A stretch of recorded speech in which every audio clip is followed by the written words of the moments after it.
రటిక టాలీవుడ్ ప్రముఖులతో సీఎం రేవంత్ రెడ్డి సమావేశం కొనసాగుతోంది. ఈ సమావేశంలో శాంతి భద్రతల విషయంలో రాజీ లేదన్నారు సీఎం రేవంత్. ఇకపై బౌన్సర్లపై సీరియస్ గా ఉంటామని తెలిపారు. అభిమానుల్ని కంట్రోల్ చేసుకోవాల్సిన బాధ్యత కూడా సెలబ్రిటీలదే అని తెలిపారు సీఎం రేవంత్. ప్రభుత్వం ఇండస్ట్రీతో ఉన్నామని భరోసా ఇచ్చారు. ఇక తెలంగాణ రైజింగ్ లో ఇండస్ట్రీ సోషల్ రెస్పాన్సిబిలిటీతో ఉండాలన్న సీఎం డ్రగ్స్ క్యాంపెయిన్, మహిళా భద్రత క్యాంపెయిన్ లోనూ చొరవ చూపించాలని కోరారు.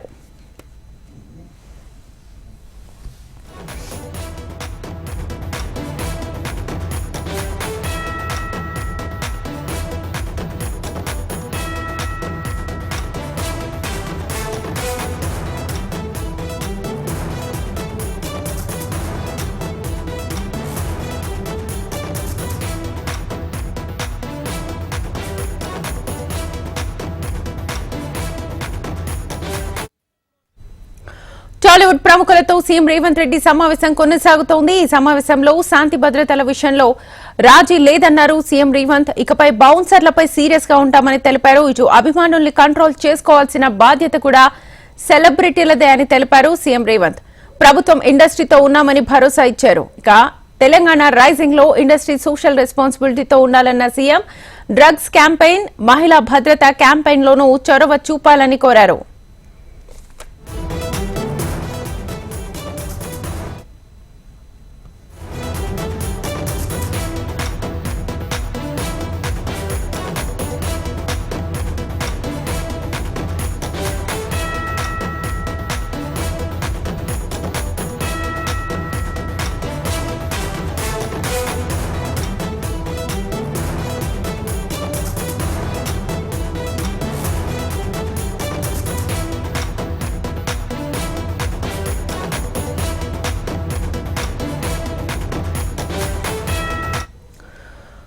ఇటు టాలీవుడ్ ప్రముఖులతో సీఎం రేవంత్ రెడ్డి సమావేశం కొనసాగుతోంది. ప్రధానంగా ఈ సమావేశంలో శాంతి భద్రతల విషయంలో ఎటువంటి రాజీ లేదన్నారు సీఎం రేవంత్. ఇకపై బౌన్సర్లపై సీరియస్ గా ఉంటామని తెలిపారు. అభిమానుల్ని కంట్రోల్ చేసుకోవాల్సిన బాధ్యత కూడా సెలబ్రిటీలదే అని తెలిపారు సీఎం రేవంత్. ఇటు ప్రభుత్వం ఇండస్ట్రీతో ఉన్నామని ఇటు భరోసా ఇచ్చారు. పూర్తి సహకారం తెలంగాణ ప్రభుత్వం ఇటు సినీ ఇండస్ట్రీకి ఇస్తుందని చెప్పి రేవంత్ తెలిపారు. అయితే తెలంగాణ రైజింగ్ లో ఇటు ఇండస్ట్రీ సోషల్ రెస్పాన్సిబిలిటీతో ఉండాలన్న సీఎం. ప్రధానంగా డ్రగ్ క్యాంపెయిన్ కి ఇటు ఇండస్ట్రీ ముందుకు రావాలి, వాళ్ళు యాడ్స్ చేయాలి. ఈ యాడ్స్ ని సినిమా మొదట్లోనే ఈ యాడ్ ప్రదర్శన ఉండాలి అని చెప్పారు. ఇటు కులగణన సర్వేకి కూడా సపోర్ట్ చేయాలి, క్యాంపెయిన్ చేయాలి అని చెప్పి ఇటు ప్రభుత్వం ప్రతిపాదనలు ఉంచినట్టుగా తెలుస్తోంది. మరోవైపు మహిళా భద్రతకు సంబంధించి కూడా క్యాంపెయిన్ చేయాలి అని చెప్పి ఇండస్ట్రీ చొరవ చూపాలని చెప్పి ఇటు ప్రభుత్వం చెప్తోంది. మరోవైపు ఇన్వెస్ట్మెంట్స్ కి సంబంధించి కూడా ఇండస్ట్రీ నుంచి కొంచెం సపోర్ట్ కావాలని చెప్పి కూడా ఇటు ప్రభుత్వం కొన్ని ప్రతిపాదనలు ఉంచినట్టుగా తెలుస్తోంది. మరొక వైపు ప్రధానంగా బెనిఫిట్ షోల గురించి, బెనిఫిట్ షోలు అసలు ఉంటాయా లేదా, బెనిఫిట్ షోలు క్యాన్సిల్ చేస్తున్నాము అని చెప్పిన నేపథ్యంలో ప్రధానంగా ఈ భేటీ ప్రాధాన్యత సంతరించుకుంది. ఇటు బెనిఫిట్ షోలకు సంబంధించి ముందు మాట్లాడిన మాటకే నేను కట్టుబడి ఉన్నాను, ఇకపై బెనిఫిట్ షోలు ఉండవు, ఒకవేళ సెస్ ద్వారా వచ్చేటువంటి డబ్బులని ఇటు కొన్ని మంచి కార్యక్రమాలకు కూడా ఉపయోగిస్తామని చెప్పి ఇటు రేవంత్ ప్రతిపాదించిన సందర్భంలో ఈ భేటీ ప్రాధాన్యత సంతరించుకుంది. ఇదే అంశానికి సంబంధించి ఫుల్ డీటెయిల్స్ మా ఫిల్మ్ రిపోర్టర్ లక్ష్మీనారాయణ అందిస్తారు. లక్ష్మీనారాయణ. శ్వేత, ప్రస్తుతము మనం బంజారాస్లోని కమాండ్ కంట్రోల్ లో ఉన్నాము. గత గంట నుంచి కూడా సినిమా పెద్దలకు ముఖ్యమంత్రి మధ్య చర్చలు జరుగుతున్నాయి. సినిమా ఇండస్ట్రీకి ఉన్నటువంటి సమస్యలన్నీ కూడా చర్చిస్తున్నారు. ఒక పక్క ప్రభుత్వం కొన్ని సినిమా ఇండస్ట్రీ పెద్దల ముందు కొన్ని ప్రతిపాదనలు పెట్టడము, సినిమా ఇండస్ట్రీకి సంబంధించిన కొంతమంది పెద్దలు ఎవరైతే లోపలికి వెళ్లారో వాళ్ళందరూ కూడా ముఖ్యమంత్రి ముందు కొన్ని ప్రతిపాదనలు పెట్టడం జరిగింది. ముఖ్యమంత్రికి నాగార్జునను ముఖ్యమంత్రి సన్మానించిన దృశ్యాలు కూడా మనం చూసుకోవచ్చు. అట్లాగే వెంకటేష్ ముఖ్యమంత్రిని సన్మానించిన దృశ్యాలు కూడా మనం చూసుకోవచ్చు. ప్రధానంగా ఇవాళ జరిగిన చర్చల మొత్తంలో కనుక చూసుకున్నట్లయితే కనుక టికెట్ల రేట్లు పెంపుతో పాటు బెనిఫిట్ షోలకు సంబంధించిన అంశం ప్రధానంగా చర్చకు వచ్చినట్టు మనకు సమాచారం ఉంది. ఎట్టి పరిస్థితుల్లో కూడా టికెట్ల రేట్లు పెంచడంతో పాటు బెనిఫిట్ షోలకు అనుమతి ఇచ్చే ప్రసక్తి లేదు అని ముఖ్యమంత్రి ఖరాఖండిగా చెప్పినట్టు సమాచారం వస్తుంది. ఎందుకంటే ఇటీవల తెలంగాణ అసెంబ్లీలో స్వయంగా ముఖ్యమంత్రి మాట్లాడుతూ చెప్పినటువంటి ఏదైతే హామీలు ఉన్నాయో, ఏదైతే చెప్పిన మాటలు ఉన్నాయో ఆ మాటలకు కట్టుబడి ఉంటున్నాము. బెనిఫిట్ షోలకు ఇచ్చే ప్రసక్తి లేదని చెప్పినట్టు మనకు సమాచారం. అట్లాగే 5వ షోకు కూడా అనుమతి గురించి ఇచ్చే అవకాశం లేదని చెప్పినట్టు కూడా మనకు సమాచారం వస్తూ ఉంది. అయితే ఇక్కడ మనం చూసుకోవచ్చు, యూనివర్సల్ లెవెల్లో స్టూడియో సెటప్లు ఉండాలని చెప్పి నాగార్జున చెప్పినట్టు తెలుస్తుంది. ప్రభుత్వం క్యాపిటల్ ఇంటెన్సివ్ సినీ పరిశ్రమ గ్లోబల్ స్థాయికి ఎదుగుతున్న నేపథ్యంలో, హైదరాబాద్లో వరల్డ్ సినిమాగా మారిన నేపథ్యంలో చిన్న చిన్న అంశాలను చూసి చూడనట్టు కూడా వ్యవహరించాల్సి ఉంటుందని శ్యాంప్రసాద్ రెడ్డి ముఖ్యమంత్రి దృష్టికి తీసుకుపోయినట్టు తెలుస్తుంది. అందరూ సీఎంలు, అంటే ఇంతకు ముందు ఉన్నటువంటి సీఎంలు, ఉమ్మడి ఆంధ్రప్రదేశ్లో ఉన్నటువంటి సీఎంలు అందరూ కూడా సినిమా ఇండస్ట్రీని ఒక పరిశ్రమ లాగానే చూశారు. ప్రభుత్వాలు కూడా సహకరించాయి. మేము కూడా ప్రభుత్వాలకు సహకరించడానికి సిద్ధంగా ఉన్నామని చెప్పి మురళీమోహన్ చెప్పినట్టు తెలుస్తుంది. తెలంగాణలో అద్భుతమైన టూరిజం స్పాట్లు ఉన్నాయి కాబట్టి ఆ టూరిజం స్పాట్లు కూడా సినిమా షూటింగ్ల కోసం ఉపయోగించుకోవాలని చెప్పి రాఘవేంద్రరావు చెప్పినట్టు సమాచారం. అట్లానే గతంలో చిల్డ్రన్స్ ఫిల్మ్ ఫెస్టివల్ హైదరాబాద్ శాశ్వత వేదికగా ఉండేది. ప్రతి 2 సంవత్సరాలకు ఒకసారి చిల్డ్రన్స్ ఫిల్మ్ ఫెస్టివల్ హైదరాబాద్లో జరిగేది. అది 2015 నుంచి ఇప్పటి వరకు జరగడం లేదు. 2015లో మాత్రమే చివరిసారికి ఇక్కడ జరిగింది. తర్వాత అది ముంబై షిఫ్ట్ అయిన నేపథ్యంలో తిరిగి హైదరాబాద్కు చిల్డ్రన్స్ ఫిల్మ్ ఫెస్టివల్ తీసుకొచ్చేందుకు కృషి చేస్తే బాగుంటుందని చెప్పి కూడా సినిమా ఇండస్ట్రీ నుంచి ప్రతిపాదనలు ముఖ్యమంత్రి ముందుకు తీసుకుపోయినట్టు తెలుస్తోంది. ఖచ్చితంగా బెనిఫిట్ షోలు మాత్రం ఉండవు, ఇండస్ట్రీ పెద్దలకు తేల్చి చెప్పిన ముఖ్యమంత్రి అని మనం చెప్పుకోవచ్చు. అసెంబ్లీలో చెప్పిన మాటకే కట్టుబడి ఉన్నాను. ఎట్లయితే సినిమా ఇండస్ట్రీ ఇంతకాలము అన్ని ప్రభుత్వాలకు సహకరిస్తూ వచ్చిందో, ఇప్పుడున్నటువంటి ప్రభుత్వానికి కూడా సినిమా సహకారం ఉండాలి, సినిమా పెద్దల సహకారం అవసరం అని కూడా ముఖ్యమంత్రి తన సందేశంలో చెప్పినట్టు మనకు సమాచారం వస్తూ ఉన్నది. ఏదైతే డ్రగ్స్ కంట్రోల్ నియంత్రణ కోసము తెలంగాణ ప్రభుత్వం కృషి చేస్తున్నదో ఆ కృషిలో భాగంగా సినిమా పెద్దలు భాగస్వాములు కావాలి. అట్లాగే మహిళలకు సంబంధించిన ప్రొటెక్షన్ విషయంలో కూడా కొన్ని కఠినమైన ఖచ్చితమైన చర్యలు తీసుకోవాల్సిన అవసరం ఉంటుందని ప్రభుత్వము సినిమా పెద్దల దృష్టికి కూడా తీసుకెళ్లినట్టు మనకు సమాచారం వస్తూ ఉంది. శ్వేత, లక్ష్మీనారాయణ, ఇప్పుడు ప్రభుత్వం నుంచి కొన్ని ప్రతిపాదనలు వచ్చాయి. ఇటు ఫిల్మ్ ఇండస్ట్రీ నుంచి ఎలాంటి రిక్వెస్ట్లతో వీళ్ళందరూ వెళ్లారు? ప్రధానంగా అందరూ అనుకున్నారు ఈ భేటీ ఇటు బెనిఫిట్ షోలు ఫస్ట్ డే కలెక్షన్స్ కోసం ఇటు చాలా నష్టపోతారు నిర్మాతలు అన్న కాన్సెప్ట్ లో వెళ్లారు. బట్ అదైతే ఇటు ప్రభుత్వం నుంచి పాజిటివ్ రెస్పాన్స్ అయితే రాలేదు. లేదు, బెనిఫిట్ షోలు అయితే ఉండవని చెప్పారు. అండ్ ఫిల్మ్ ఇండస్ట్రీ నుంచి ఎలాంటి రిక్వెస్ట్లు వెళ్లాయి? నిజానికి బెనిఫిట్ షోలో సంబంధించిన ఒకటే సమస్య కాకుండా ఇతర సమస్యలు అనేక ఉన్నాయి. నిర్మాతలు ఎదుర్కొంటున్న సమస్యలు, థియేటర్ల యజమానులు ఎదుర్కొంటున్న సమస్యలు, ప్రధానంగా మల్టీప్లెక్స్లు డామినేట్ చేస్తున్న ఈ రోజుల్లో సింగిల్ థియేటర్స్ కూడా మూతపడిపోయే పరిస్థితులు ఉన్న నేపథ్యంలో సింగిల్ థియేటర్లలో షాప్స్ పెట్టుకొనడానికి అవకాశం ఉండే విధంగా కూడా అవకాశం ఇవ్వాలని చెప్పి సినిమా ఇండస్ట్రీ పెద్దలు కోరినట్టు తెలుస్తా ఉన్నది.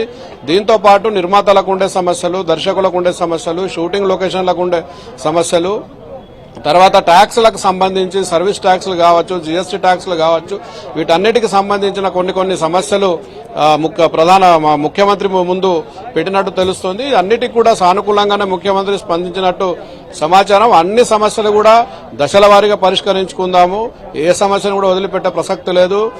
చివరికి కార్మికుల సమస్యలు ఏమున్నా కూడా మనం పరిష్కరించుకుందాం. కానీ ఖచ్చితంగా సినిమా ఇండస్ట్రీ నుంచి కూడా సహకారం ఉండాలి అన్నప్పుడు ఖచ్చితంగా సినిమా ఇండస్ట్రీ తరఫున సినిమా పెద్దలందరం మేముగా హామీ ఇస్తున్నాం. ఖచ్చితంగా ప్రభుత్వానికి అన్ని విధాలుగా సహాయ సహకారాలు అందిస్తామని చెప్పినట్టు మనకు సమాచారం వస్తూ ఉన్నది. సినిమా ఇండస్ట్రీలో ఉన్నటువంటి అన్ని సమస్యల పరిష్కారం కోసము ప్లస్ గద్దర్ అవార్డులకు సంబంధించి కూడా సమావేశంలో చర్చ జరిగినట్టు తెలుస్తోంది. గద్దర్ అవార్డులు ప్రభుత్వం ప్రకటించిన తర్వాత కొంత సుముఖతను వ్యక్తం చేయలేదు సినిమా ఇండస్ట్రీకి సంబంధించిన వాళ్ళు, కొంత అసంతృప్తి వ్యక్తం చేసిన నేపథ్యంలో ఈ అంశం మీద కూడా చర్చ జరిగినట్టు మనకు సమాచారం వస్తుంది. శ్వేత, రైట్ లక్ష్మీనారాయణ, అలాగే ఇప్పుడు టెంపుల్ టూరిజం, ఎకో టూరిజం, ప్రధానంగా మహిళా భద్రత, ఇటు ఏదైతే యాంటీ డ్రగ్స్ కి సంబంధించి కొన్ని యాడ్స్ చేయండి, వాటి క్యాంపెయిన్ చేయండి అని కూడా ఇటు ప్రభుత్వం నుంచి కొన్ని ప్రతిపాదనలు వచ్చాయి.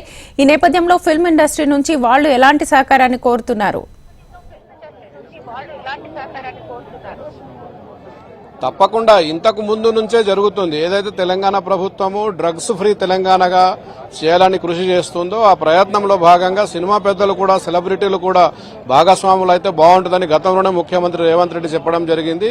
ఈ నేపథ్యంలోనే కొంతమంది హీరోలు ఈవెన్ జూనియర్ ఎన్టీఆర్ దగ్గర నుంచి కమల్ హాసన్ దగ్గర నుంచి కూడా ఎవరెవరైతే సినిమాలు రిలీజ్ అయ్యాయో సినిమాలు రిలీజ్ అవుతున్న సమయంలో వీళ్ళందరూ కూడా డ్రగ్స్ ఫ్రీ తెలంగాణ కోసం పాటుపడాలని చెప్పి ఒక వీడియోలు కూడా రిలీజ్ చేయడం జరిగింది. ఎవరెవరైతే వీడియోలు రిలీజ్ చేశారో వాళ్లకు సినిమా టికెట్లు పెంచిన పరిస్థితి కూడా తెలంగాణ మనం చూశాం. అయితే ఖచ్చితంగా ఈ విషయంలో సినిమా సెలబ్రిటీలు అందరూ కూడా ప్రభుత్వానికి సహకరించాలి, దాన్ని క్యాంపెయిన్ చేయాలి, బాగా ప్రచారం చేయాలి. యువత పిడదారి పడుతున్న డ్రగ్స్ కు సంబంధించి పూర్తి నివారణ కోసం సినిమా ఇండస్ట్రీ సెలబ్రిటీలందరూ కూడా బాగా ప్రచారం చేయాలనే ఒక మాటతో పాటు ఏదైతే సినిమా ఇండస్ట్రీలో జరుగుతున్నటువంటి లైంగిక దాడులు ఇటీవల ఒక జానీ మాస్టర్ కు సంబంధించిన కేసు బయటకు వచ్చిన నేపథ్యంలో లైంగిక దాడులు కావచ్చు, లేకపోతే రాత్రిపూట షూటింగ్ లో జరిగే జూనియర్ ఆర్టిస్టుల మహిళలకు సెక్యూరిటీ కావచ్చు, మహిళా డాన్సర్లకు సెక్యూరిటీ కావచ్చు, లేకపోతే ప్రొడక్షన్ లో పనిచేసే మహిళలకు సెక్యూరిటీ కావచ్చు, రాత్రిపూట కూడా 2 గంటల రాత్రి 3 గంటల రాత్రి నైట్ షూటింగ్ అంతా ఉండే అవకాశాలు ఉంటాయి చాలా సినిమాలకు. కాబట్టి ఆ నైట్ లో కూడా పనిచేసే మహిళలకు ఏ విధమైన భద్రత కల్పించాలనే దాని మీద కూడా కొంత ప్రచారం చేయాల్సిన అవసరం ఉన్నది. దానికి గైడ్ లైన్స్ కూడా ఫ్రేమ్ చేసుకుని దీంట్లో ఈ గైడ్ లైన్స్ లో సినిమా ఇండస్ట్రీకి సంబంధించిన సెలబ్రిటీలందరూ కూడా భాగస్వాములై మహిళల ప్రొటెక్షన్ కోసము ప్రచారం కూడా చేయాల్సిన అవసరం ఉంటుందని ముఖ్యమంత్రి చెప్పినట్టు తెలుస్తుంది. ముఖ్యమంత్రి చెప్పిన ప్రతి మాట కూడా సినిమా ఇండస్ట్రీ పెద్దలు కూడా తప్పకుండా సహకరిస్తామని చెప్పినట్టు మనకు సమాచారం వస్తూ ఉంది. శ్వేత, లక్ష్మీనారాయణ, ప్రధానంగా ఈ అంశంతో మొన్న జరిగిన అంశానికి సంబంధించి బౌన్సర్లకు సంబంధించి బౌన్సర్లు ఇక నుంచి కంట్రోల్ చేయాల్సిన బాధ్యత సెలబ్రిటీలదే, సో వాళ్ళే కంట్రోల్ చేయాలి అని చెప్పేసి ఒక ప్రతిపాదన వచ్చింది. సో దీనికి సంబంధించి ఫిల్మ్ ఇండస్ట్రీ నుంచి ఎలాంటి రెస్పాన్స్ రాబోతోంది?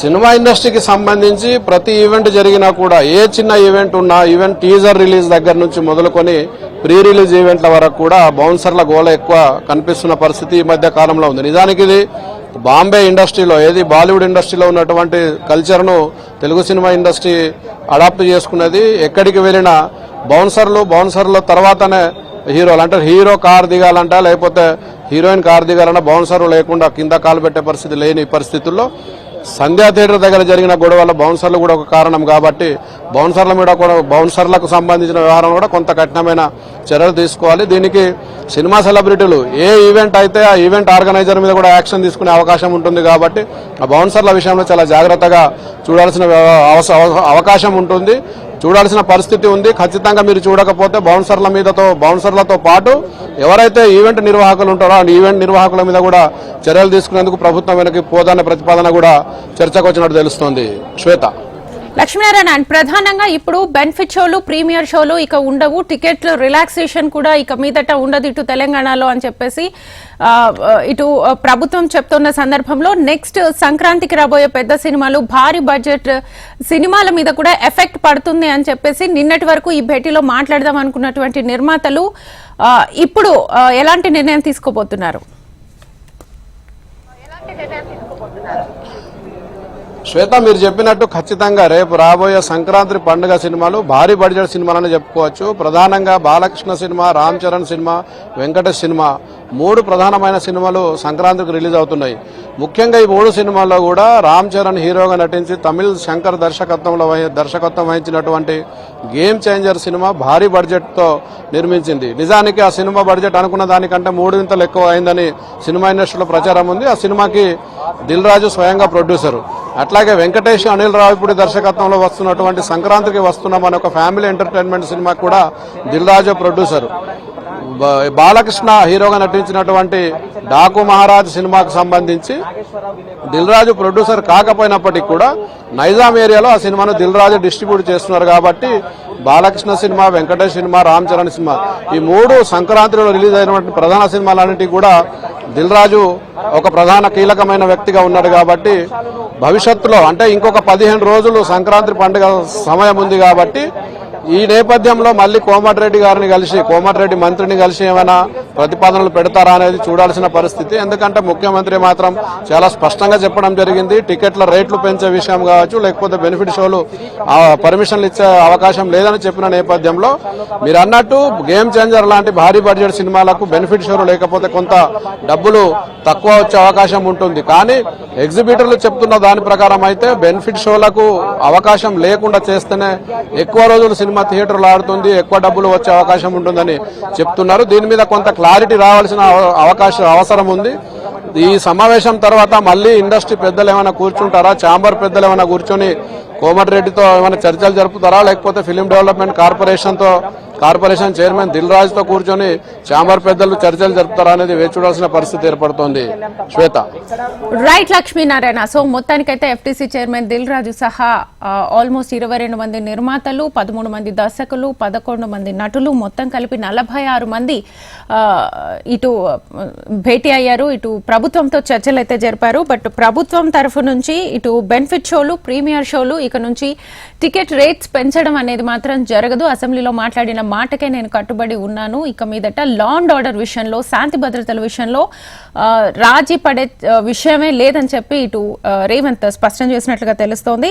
ప్రధానంగా టాలీవుడ్ ప్రముఖుల ముందు ప్రభుత్వం ఈ నేపథ్యంలో కొన్ని ప్రతిపాదనలు అయితే ఉంచింది. వాటిలో ప్రధానమైనది యాంటీ డ్రగ్ క్యాంపెయిన్ కి సినిమా ఇండస్ట్రీ సహకరించాలి, ప్రచార కార్యక్రమాల్లో సినిమా హీరోలు ఉండాలి, టికెట్ల ధరలపై ప్రత్యేక సెస్ ని విధిస్తాం, దాని నుంచి వచ్చినటువంటి డబ్బులని ఇంటిగ్రేటెడ్ స్కూల్స్ కి వినియోగిస్తాం, ఇటు టికెట్ల ధరల పెంపులకు, బెనిఫిట్ షోలకు, స్పెషల్ షోలకి ఇక నుంచి తెలంగాణలో ప్రభుత్వం అనుమతి ఇవ్వదు, ప్రత్యేకంగా కులగణన సర్వేపై ఇటు సినిమా ఇండస్ట్రీ నుంచి హీరోలు వీళ్ళంతా ప్రచారానికి రావాలి, ప్రభుత్వం చేస్తున్న మంచి పనులకి ఇండస్ట్రీ నుంచి సహకారం ఉండాలి, అండ్ ప్రధానంగా ఇకపై ర్యాలీలను నిషేధించాలి అని చెప్పేసి ఇటు ప్రభుత్వం ప్రతిపాదించింది. వీటిలో ఇంకా ప్రధానంగా బౌన్సర్స్ గురించి ప్రత్యేకంగా బౌన్సర్స్ కంట్రోల్ చేయాల్సిన బాధ్యత ఆ సెలబ్రిటీస్కే ఉంటుంది. సో వాళ్ళ కంట్రోల్ మొత్తం హీరోల చేతుల్లో ఉంటుంది. ఎవరైతే బౌన్సర్స్ కొంచెం ఇదిగా బిహేవ్ చేస్తారో వాళ్ళ మీద కూడా చర్యలు తీసుకునే అవకాశం ఉందని చెప్పి కొన్ని ప్రతిపాదనలు ప్రభుత్వం నుంచి వచ్చినట్టుగా తెలుస్తోంది. అండ్ ప్రధానంగా నెక్స్ట్ బెనిఫిట్ షోలు, ప్రీమియర్ షోలు, టికెట్ రేట్స్ పెంచకపోతే నెక్స్ట్ వచ్చే భారీ బడ్జెట్ సినిమాలు, ప్రధానంగా సంక్రాంతి సినిమాలు, ఎవ్రీ ఇయర్ సంక్రాంతి సినిమాలు అంటేనే పండక్కి సినిమాలు రిలీజ్ అవుతున్నాయంటేనే చాలా మంది అదే రోజు చూస్తూ ఉంటారు. కాబట్టి ఇటు నిర్మాతలకు కూడా ఆ కలెక్షన్స్ అనేవి వచ్చేస్తూ ఉంటాయి. తర్వాత వచ్చేది బోనస్ గా భావిస్తుంటారు. మరి ఇప్పుడు బెనిఫిట్ షోలు, ప్రీమియర్ షోలు, టికెట్ రేట్స్ రిలాక్సేషన్ అనేది లేదు. కాబట్టి నెక్స్ట్ ఏం జరుగుతుంది అనేది వేచి చూడాలి. సో మొత్తానికైతే ఫిల్మ్ ఇండస్ట్రీ నుంచి 46 మంది హాజరయ్యారు. ఆ బయటికి సంబంధించినటువంటి విజువల్స్ కూడా మనం చూస్తున్నాం.